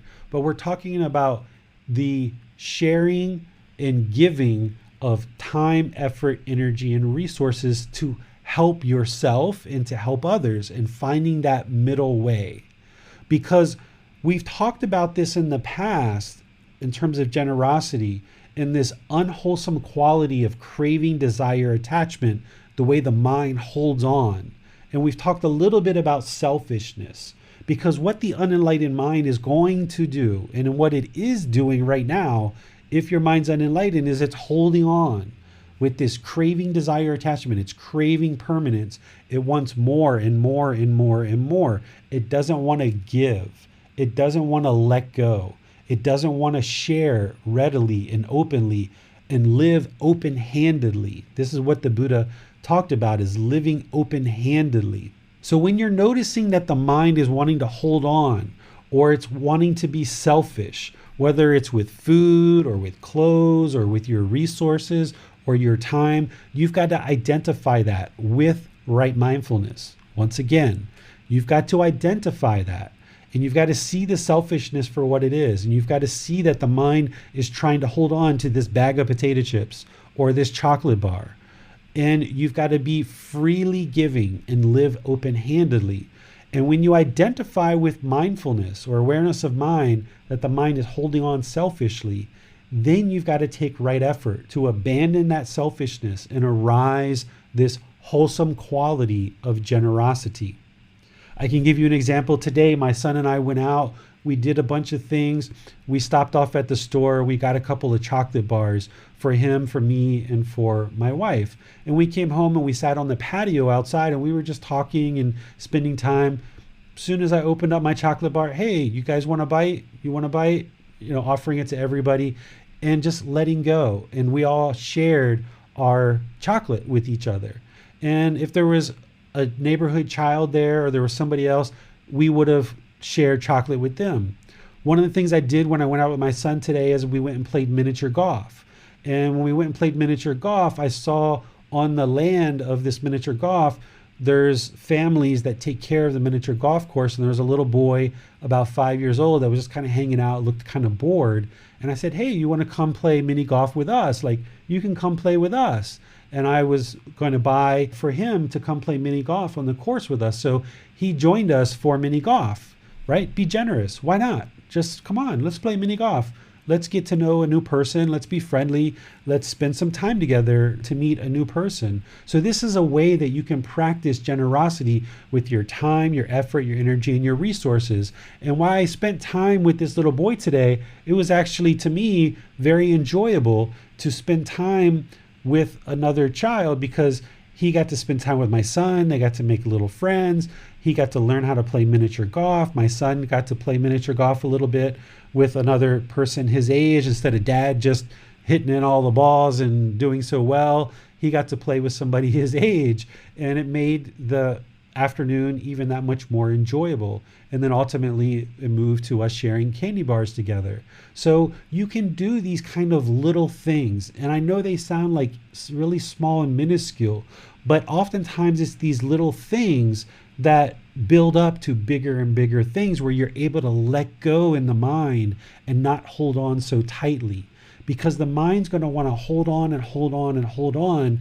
And it's you that's got to apply the effort to let go and train the mind that generosity, giving and sharing is really, really, really, really helpful for your practice. And you'll see that the mind will have a tendency to let go as you practice generosity more and more, even in these little tiny situations. I brought this quote from Gotama Buddha to help you guys see how important generosity is in terms of your practice. This passage is so powerful to me when I read it. So I'll read it for you guys. Bhikkhus, remember that means students. Bhikkhus, if beings knew as I know the results of giving and sharing, they would not eat without having given, nor would they allow the stain of selfishness to obsess them and take root in their mind. Even if it were their last morsel, their last mouthful, they would not eat without having shared it, if there were someone to share it with. But bhikkhus, as beings do not know as I know the result of giving and sharing, they eat without having given, and the stain of selfishness obsesses them and takes root in their mind. Right? So this unenlightened mind is going to have selfishness. We've all been selfish at some point in our life, probably multiple times. But that selfishness isn't doing anything to benefit you. People can feel it when we're being selfish. So by being generous and sharing with others, through this, if you understood the results of giving and sharing and what that means for the enlightened mind, you would freely give and freely share. And remember, you've always got to find that middle and where that middle is for you. So find ways to share. Find ways to help people. Find ways to practice this generosity. Because to me, this generosity is what really sets in motion all of these other Brahma-viharas that we've been talking about. So with loving kindness, this active goodwill towards all beings without judgment. Okay, there's a certain way of meditating and cultivating that. We've talked a little bit about practicing that in daily life. But when you come in with generosity and that loving kindness, it's so potent and so powerful for you and the people that are around you. Compassion, concern for others' misfortune, right? We talked about that today. This generosity is what ignites that and puts that into motion. Sympathetic joy, this success that others have and you feeling joy for that. Being generous, not just with your time, effort, energy, and resources, but that effort and energy, that smile. Be generous with your smile. Be generous with your handshakes. Be generous with your respect. Be generous with your politeness. There's no reason to hold that back. Oftentimes, we are taught that you shouldn't respect someone until they earn your respect. Well, that means we have to judge them first to see if they've earned our respect. But if you're being generous and freely giving of your politeness, of your kindness, of your care and your respect, then you're not going to be looking for people to earn your respect.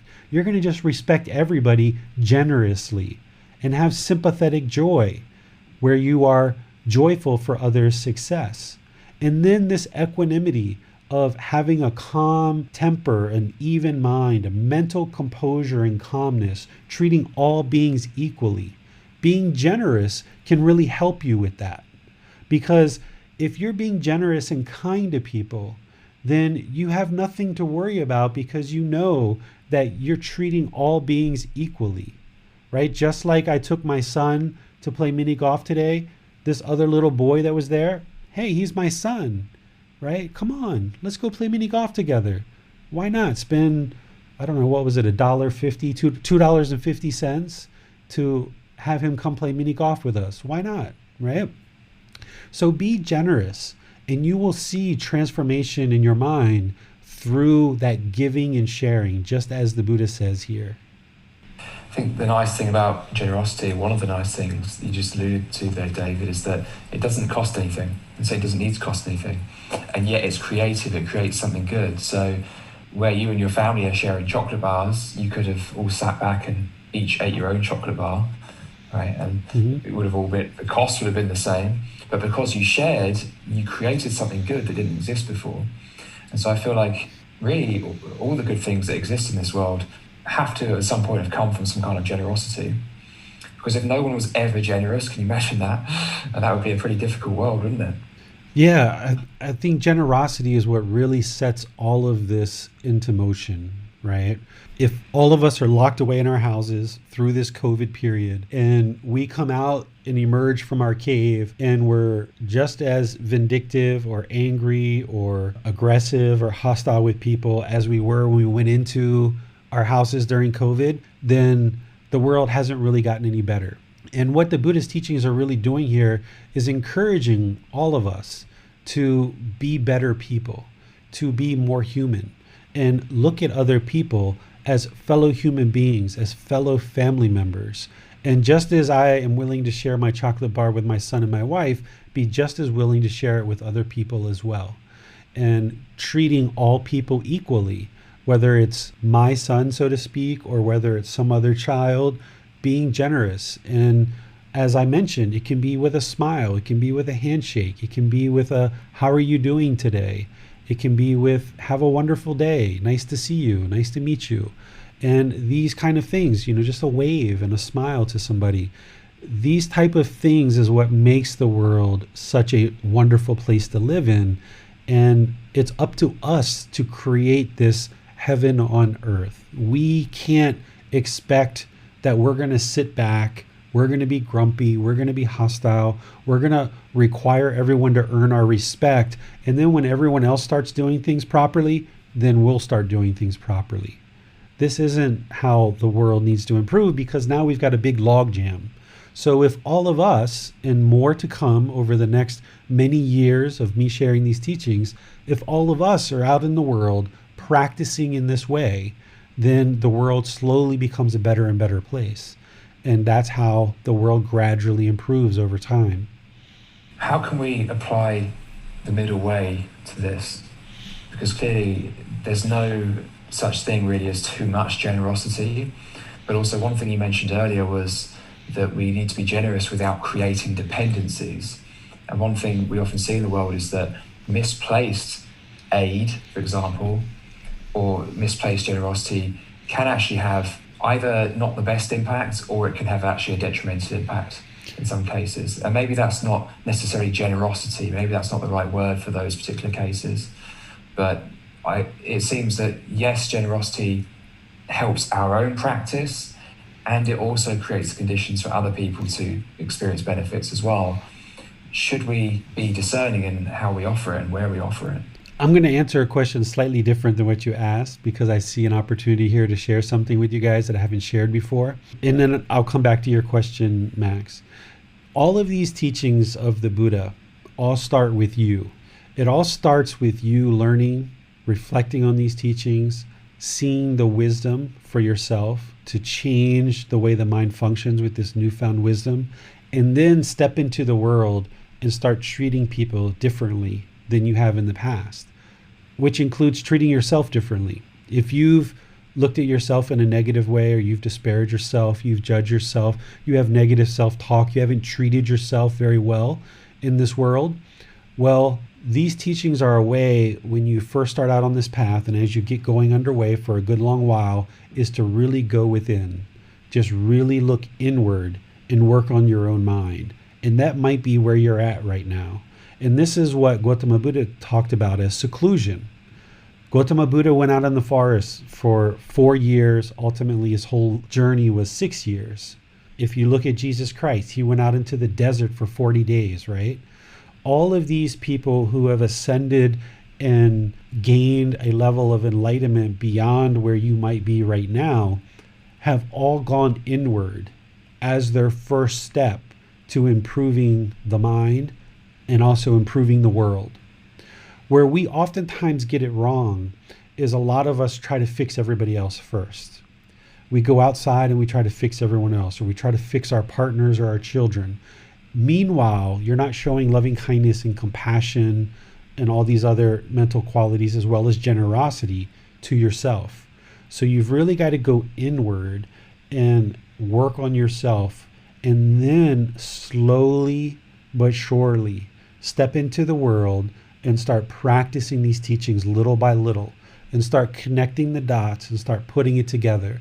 Have this one little conversation, trying to practice the 5 factors of well-spoken speech. And when that goes well, you see the results and you reflect on that. And then you try to have another conversation and another and another. Same thing with these Brahma-viharas and this quality of generosity. Start small, right? Don't step out in the world and try to save the whole world. That's not what these teachings are about. These teachings are about liberating your mind.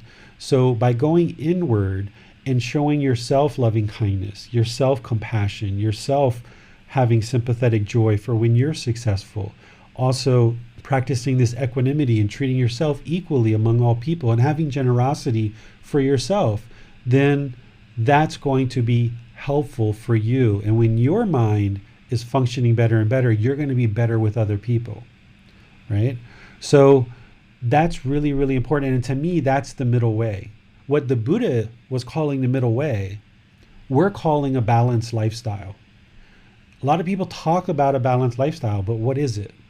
What is a balanced lifestyle? Well, a balanced lifestyle is taking these teachings and finding that middle, and knowing that we need to be generous and we need to be helpful to people, but we also need to make sure that we're taking care of home base as well. So a lot of you guys know that I started out with the Thai teachings of Thai culture and Buddhism within the massage field. And I opened up massage centers in America. I had a massage school. I taught a lot of people, a lot of teachings and stuff like this. Well, once a week, I get a Thai massage for 2 hours. It's $20, and I do that once a week because I know that as much as I'm doing meditation, as much as I'm helping people 80 plus hours a week and all of these other things, it's not a pamper me kind of massage. It's to work on the body, and it helps the physical body feel better. It's like medical care. And that's one thing that I do to be generous to myself, show loving kindness and compassion to myself, to make sure that this physical body is feeling as good as it can feel, right? So you've got to make these decisions and balance all of this stuff, bringing it to the middle, so that by you going inward and healing what's inside, then when you start speaking and you start having certain actions in the world, you're not harming other people. But if you're harming yourself and you're not taking good care of yourself, then you're less likely to be willing to take care of other people as well. So when I started diving into these teachings really, really deeply, I didn't step out and start teaching all of you. I didn't start teaching my son and my wife and everyone else. I worked on my own mind first. And then once that started becoming stable and started getting really solid, that's when I've slowly stepped out into the world and start practicing and start teaching more. So you guys saw that I opened up a little Facebook group, shared a couple posts, more people came in. I started doing kind of like a group learning program with just posts, and then that was going well. Then I started offering online classes. Then I started doing a podcast. Then I started doing videos. Now we're offering another program of the Pali Canon in English. Now we have classes here in Chiang Mai. So slowly I'm building up more and more resources and ways of helping all of you guys. But I didn't start there. I started with me and my mind, this mind right here. And that's what you guys have to do too, is you have to focus on that. So even though a lot of today's talk focused on how you need to practice with other people, be sure that it doesn't get lost on you that you have to have all these same qualities for yourself as well before you can even have it for other people, or do it at the same time, right? Like practicing having loving kindness for yourself while you're also practicing having loving kindness for other people, practicing compassion for you while you're practicing it for other people as well. So you can be putting all these things into motion at the same time. Now to your question, Max, can you repeat it for me? Yeah, essentially it was, how can we practice the middle way with generosity and ensure that we're doing the most good, really, when we decide to offer something, that we're not creating dependencies and that we're helping others as much as we're helping ourselves.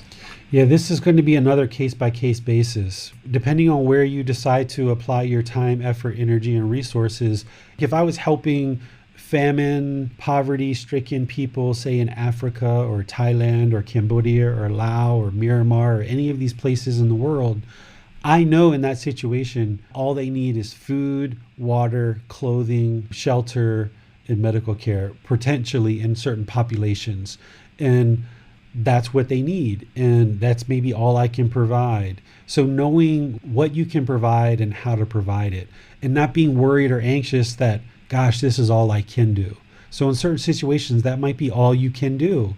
And it might be up to other people at other points in time to do other things that you can't do in that situation. So every situation is different. You've got to look at your own life and make your own wise decisions about whether what you're actually doing and how you're actually providing it. There's no perfect recipe here, but you've got to take care of your own needs and look for ways to help other people as well. And there's plenty of people in the world that need help. And if you are someone who's listening to this, consider yourself fortunate, because there's millions of people in the world that don't even have the ability to get a device to even get on the internet and actually spend time to learn these type of things. They're so busy just sustaining their life and putting one meal to the next that they don't even have time to do this. So all of us are in a situation that we can help, and we should look for ways to do that as best we can. And only you are going to know what that looks like when you're in the middle. You'll feel it, and you just have to go with that intuition. I'm not in a position to judge somebody else, whether they're helping enough or they're helping too little or too much. Each individual person has to make that decision for themselves. And only you are going to know what that is and when's the right time to do it. and how to actually do it. You've just got to find that middle for yourself. So where I live in Brighton, which is on the south coast of England, there's a very high number of homeless people. And I'll often stop and chat to them and try and get a feel for if I gave this person money, what's going to happen to that money? Are they going to go and spend that on drugs? I'm not necessarily trying to figure out if they're on drugs, but just to see, is this a good way to practice generosity? And I began to question it because I was meeting with a friend of a friend a little while ago who actually works for a homeless charity, and she's a manager there.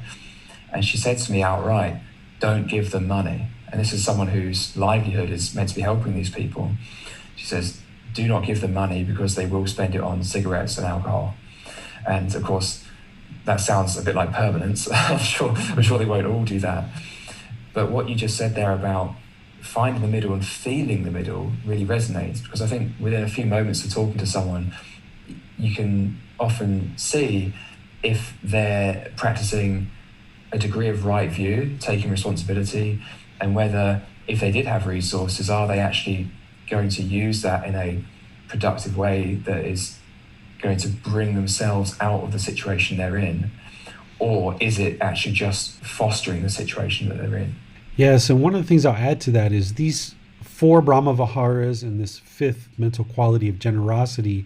What's really interesting about these 5 mental states is when you bring down your craving, anger, and ignorance, the self and ego, or greed, hatred, and delusion, what you're going to find is you're going to have a whole lot of time on your hands, because you're spending a lot of time chasing after this craving, desire, attachment, and going from one thing to the next to the next.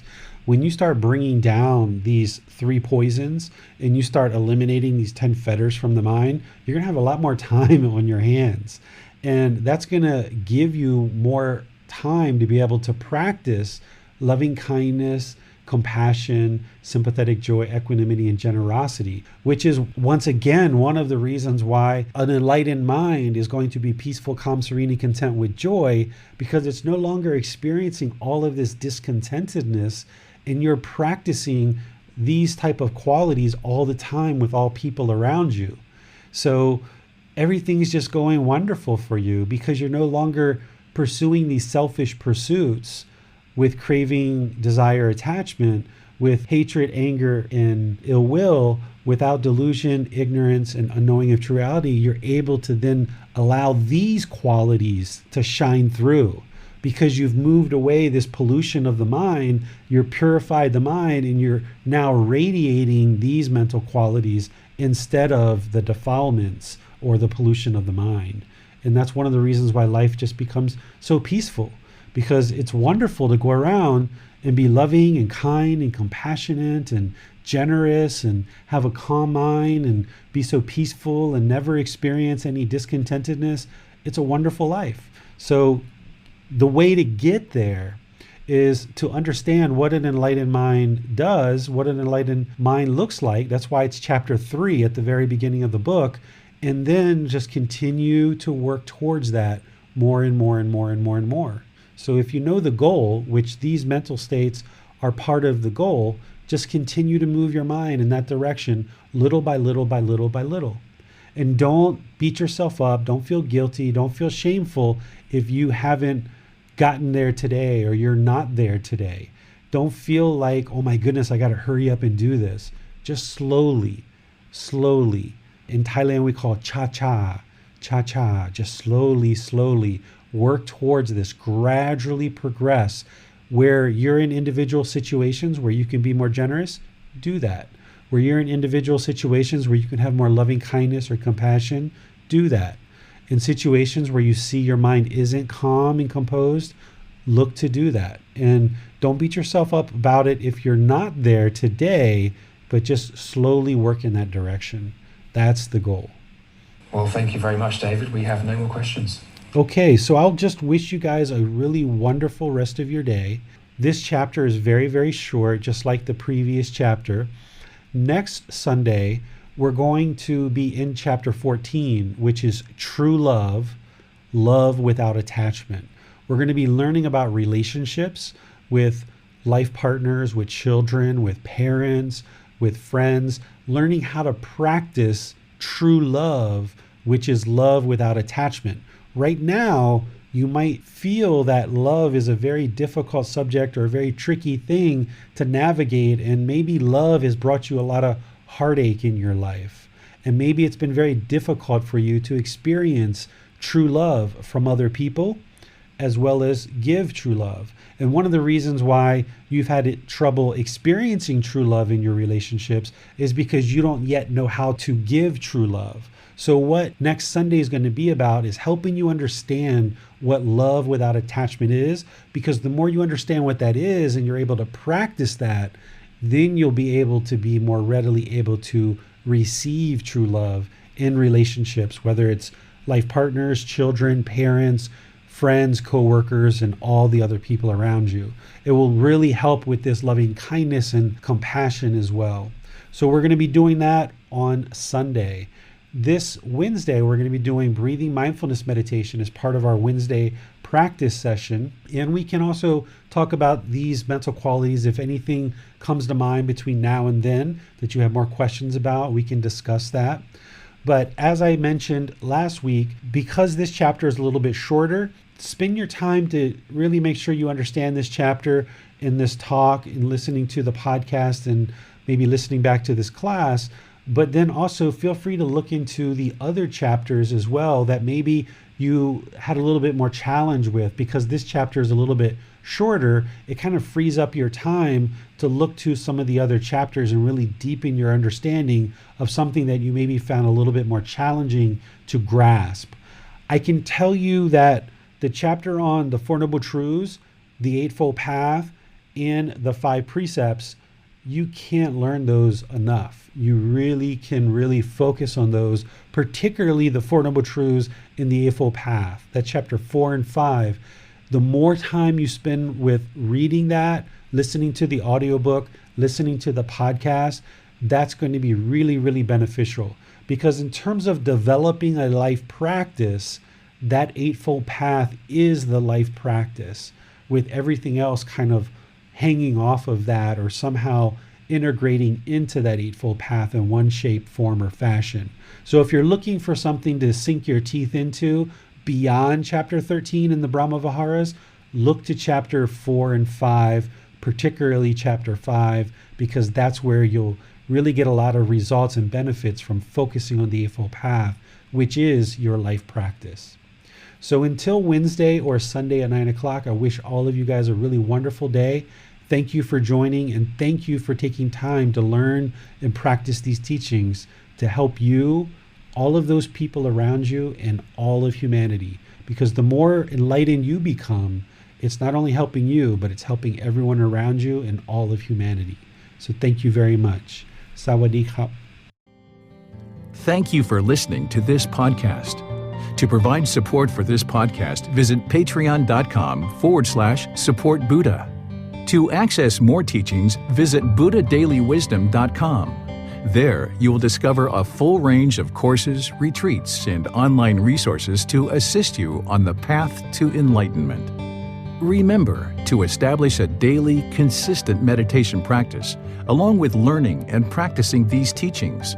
A well-developed meditation practice is the foundation in which to train the mind to attain enlightenment.